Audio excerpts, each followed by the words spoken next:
একটি ছুটি কাটানো পরিবার আবিষ্কার করে নির্জন সমুদ্র সৈকত, যেখানে তারা কয়েক ঘন্টা বিশ্রাম নিচ্ছে।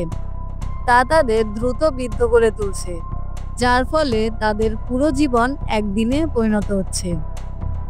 ওল্ড হলো 2021 সালের একটি আমেরিকান বডি হরর থ্রিলার চলচ্চিত্র, যা এম নাইট শ্যামলন দ্বারা রচিত। গল্পটি এমন একদল লোকের যারা নির্জন সমুদ্র সৈকতে দ্রুত বৃদ্ধ হতে থাকে। গাই এবং প্রিস্কা কাপ্পা বিচ্ছেদের মধ্য দিয়ে যাচ্ছেন। দম্পতি তাদের ছোট সন্তান ম্যাডক্স এবং ট্রেন্টকে শেষ পারিবারিক ছুটি হিসেবে একটি গ্রীষ্মমণ্ডলীয় রিসোর্টে নিয়ে যান।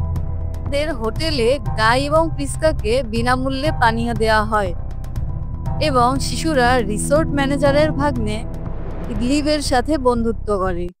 রাতে ম্যাডক্স এবং ট্রেন্ট তাদের বাবা মায়ের ঝগড়া শুনতে পান। ইডলিবের সাথে একটি বার্তা ডিকোডিং গেম খেলেন।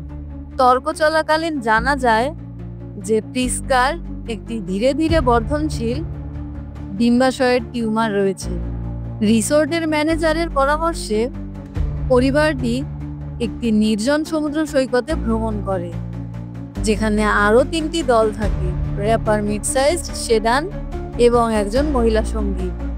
সার্জন চার্লস, তার স্ত্রী ক্রিস্টাল, তাদের ছোট মেয়ে কারা এবং চার্লসের মা অ্যাগনেস জারিন এবং প্যাট্রিসিয়া কারমাইকেল একজন ঘনিষ্ঠ স্বামী স্ত্রী।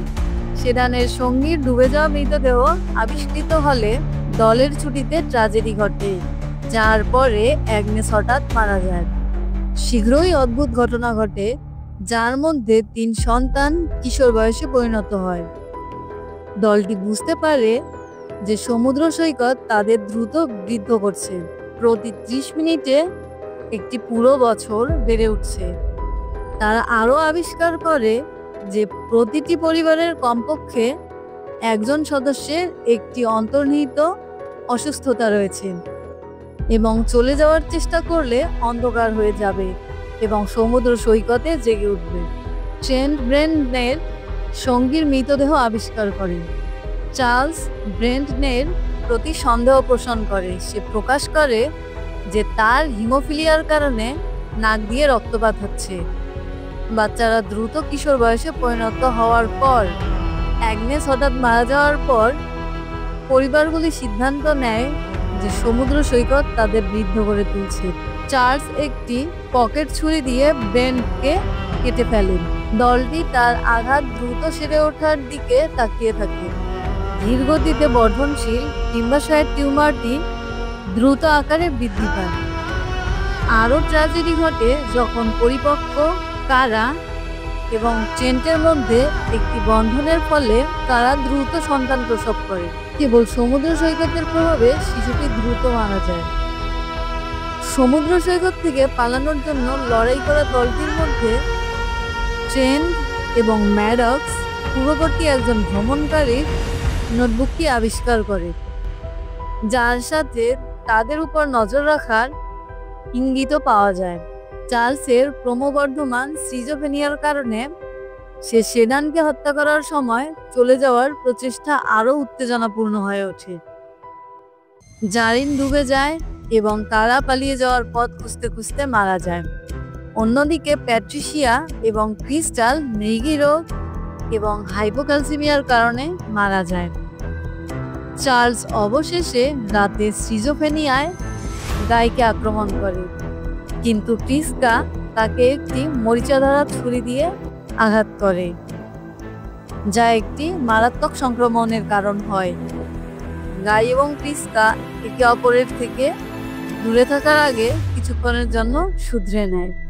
পরের দিন সকালে এখন প্রাপ্তবয়স্ক ম্যাডক্স এবং ট্রেন্ট যখন বাকি থাকে, তখন ট্রেন্ট ম্যানেজারের ভাগ্নের দেওয়া একটি গোপন বার্তা আবার দেখে, যা সে অনুমান করে যে এটি একটি পানির নিচের প্রবাল পথের সাথে সংযুক্ত। তাদের জ্ঞান না হারিয়ে সমুদ্র সৈকত ছেড়ে যেতে সাহায্য করবে। এই বিশ্বাসে সে এবং তার বোন প্রবালের মধ্য দিয়ে সাঁতার কাটতে শুরু করে। তারা জল থেকে বেরিয়ে আসতে ব্যর্থ হওয়ার পর তাদের পর্যবেক্ষণকারী একজন রিসোর্ট কর্মচারী রিপোর্ট করে যে পুরো দলটি মারা গেছে। প্রকাশিত হয় যে রিসোর্টটি একটি গবেষণা দলের জন্য একটি ফ্রন্ট, যারা নতুন চিকিৎসা ওষুধের ক্লিনিক্যাল ট্রায়াল পরিচালনা করছে, যারা অসুস্থ অতিথিদের অনিচ্ছাকৃত পরীক্ষার বিষয় হিসেবে ব্যবহার করে আসছে। যেহেতু সমুদ্র সৈকত স্বাভাবিকভাবেই অতিথিদের জীবনকে ত্বরান্বিত করে, তাই গবেষকরা একদিনের মধ্যে ওষুধের আজীবন পরীক্ষা সম্পন্ন করতে সক্ষম হয়েছেন। গবেষকরা সমুদ্র সৈকতে একটি নতুন দলকে প্রলুব্ধ করার জন্য এগিয়ে যান, কিন্তু ট্রেন্ট এবং ম্যাডক্সের আগমনের ফলে বাধাগ্রস্ত হন, যারা তাদের পানির নিচে সাঁতারে বেঁচে গিয়েছিল। বেশ কয়েকজন অতিথি নিখোঁজের প্রমাণ হিসেবে নোটবুকটি ব্যবহার করেন। ভাই বোনরা পুলিশকে রিসোর্টে আনতে সক্ষম হয়। গবেষকদের গ্রেপ্তার করার পর ট্রেন্ট এবং ম্যাডক্স তাদের ভবিষ্যতের অনিশ্চিত অবস্থায় তাদের খালার সাথে থাকার জন্য বাড়িতে চলে যায়। দর্শক বন্ধুরা, আজকের মতো এখানেই শেষ। দেখা হবে আগামীতে নতুন কোনো গল্পের সাথে। সবাই সুস্থ থাকবেন, ভালো থাকবেন। ধন্যবাদ।